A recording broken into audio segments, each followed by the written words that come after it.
de la République au royaume. Ce qui est a déjà été, et ce qui sera a déjà été, et Dieu ramène ce qui est passé. Ecclésiaste 3, 15.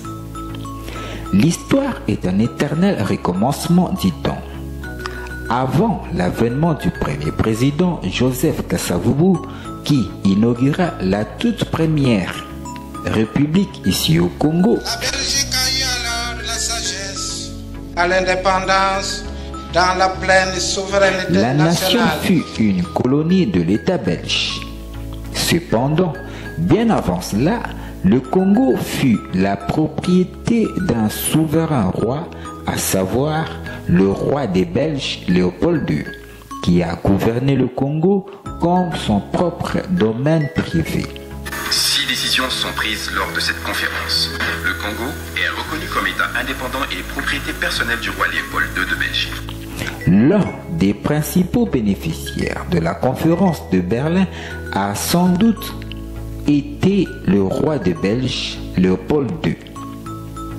Celui-ci se fait reconnaître comme roi d'un État indépendant du Congo et ici.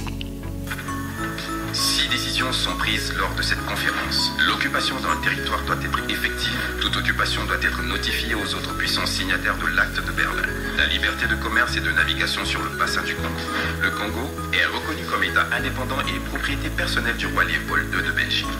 L'histoire est un éternel recommencement, dit-on.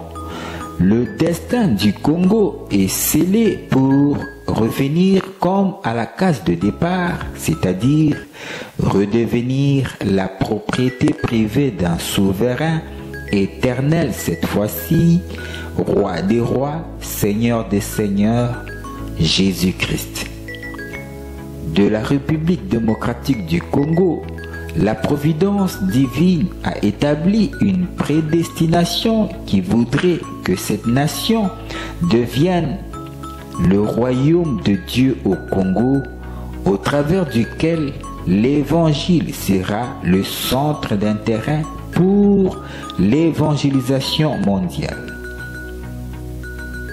Jésus-Christ sera donc le roi du Congo et gouvernera corporellement la nation dans l'homme qu'il aura choisi portant le titre de Premier ministre. De la République au royaume.